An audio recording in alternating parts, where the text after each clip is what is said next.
Boa tarde, quarto ano. Vamos corrigir a atividade de redação de hoje, ok? Bom, a atividade, para realizar ela, vocês fizeram a leitura do texto A Marca de uma Lágrima, né? Que na verdade é um trecho de um texto maior, né? O trecho de um livro intitulado A Marca de uma Lágrima, do autor Pedro Bandeira. Vocês puderam fazer a leitura de uma das cenas desse livro, né? Da cena 13. O texto está em formato de texto teatral, que é o gênero textual que nós estamos estudando no momento, ok? Vocês fizeram a leitura do texto, né? Então não há necessidade de eu fazer ela novamente aqui, até porque o texto é um pouco grande e vai levar um pouco de tempo, né? Mas em si o texto fala sobre a Rosana e a Isabel, as duas amigas, né? Que estão na aula de português, né? Com o professor de português, um novo professor, que parece ser bem mais rigoroso, né?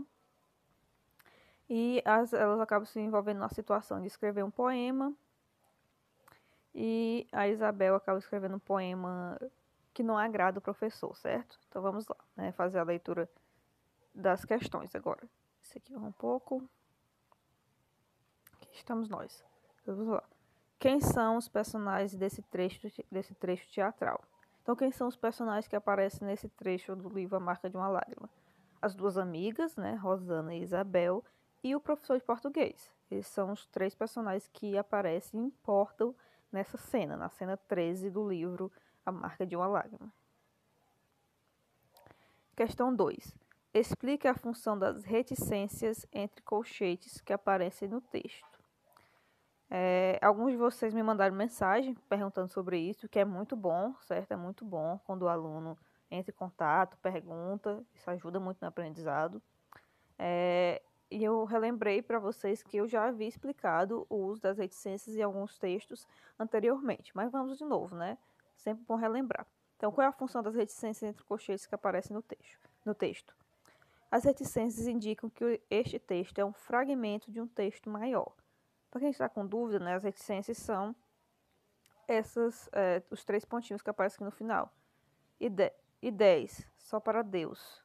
Aí nós temos a reticência entre colchetes, né? Então elas servem para indicar que este texto é um fragmento de um texto maior. Como eu disse antes, essa cena 13 é apenas uma cena da história da narrativa completa, A Marca de uma Lágrima, que é o livro do Pedro Bandeira, certo? Questão 3. Qual a explicação dada por Isabel para o fato, de seu texto apenas repetir a mesma frase? Então, é isso que aconteceu, né? A Isabela escreveu o poema, inclusive a Rosana acaba se saindo bem, né, com o poema que foi escrito pela amiga, e a Isabel escreveu seu próprio poema repetindo sempre a mesma frase, o que não agradou o professor. Mas ela deu uma explicação. Que explicação foi essa? Eu coloquei aqui entre aspas exatamente o que a personagem disse na, na história, certo? Exatamente o que ela disse.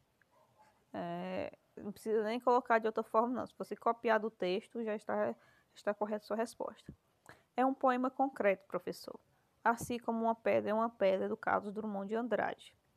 O leitor deve completar o poema de acordo com as suas próprias experiências, de acordo com as suas próprias lembranças de amor, certo? Entre aspas, porque é um trecho do texto, não é algo que você está dizendo, você está copiando algo que foi dito por outro. Então você coloca entre aspas. Questão 4. Assinale a opção que apresenta o suporte onde esse texto foi publicado originalmente.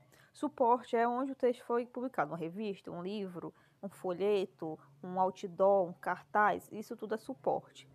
Então, foi em uma revista, na internet, um livro ou um jornal. Em um livro, você pode conferir isso aqui nas referências, né? Nós temos aqui fragmento adaptado, que dá a entender que é um fragmento, um pedaço adaptado por outra pessoa. A pessoa pegou esse pedaço do texto do Pedro Bandeira e fez algumas mudanças, adaptou. Provavelmente adaptou para peça teatral, porque o livro original, A Marca de Lágrima, não está em formato de peça teatral. Eu já fiz a leitura desse livro, ele não está em formato de peça teatral. Aqui ele foi adaptado para ser uma peça, certo? Nós temos Bandeira Pedro, que quando a gente vai colocar o nome de um autor e uma referência, nós colocamos primeiro o sobrenome, depois o primeiro nome. A Marca de uma Lágrima, que é o título do livro. São Paulo, Moderna, editora, 1996. Em Sargento, Leila Lauar, Português Leitura, Produção Gramática, terceira edição, São Paulo, Moderna, 2009. Esse tipo de referência é a referência de livro, que você tem a editora, você tem o ano de publicação, você tem a edição do livro, onde foi publicado, né? Aqui nós temos a terceira edição em 2009, né? Então, o suporte é um livro, ok? Qual o nome dado aos trechos que aparecem em itálico no texto? O que é itálico? Itálico são essas palavras aqui que estão entre parênteses, né? Que elas são um pouquinho deitadas. Isso é um texto itálico, que elas têm essa letra um pouquinho deitada. Como é que nós chamamos esses trechos aqui, que estão destacados? Eles são o quê?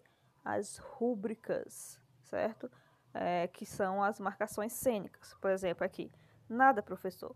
Faz parte do poema. É o cuspe do namorado.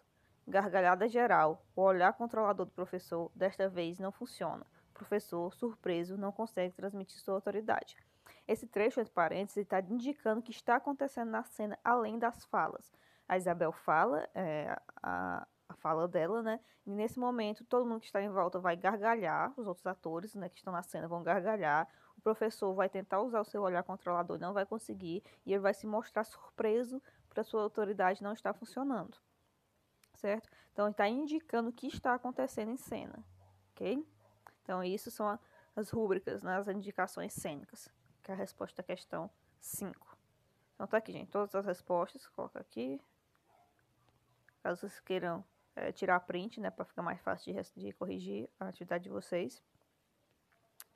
E é isso, gente, a correção foi essa. Espero que todo mundo tenha conseguido entender. Se tiver restado alguma dúvida, pode entrar em contato que eu esclareço a dúvida, ok? Então, tenham um ótimo fim de dia e até a próxima.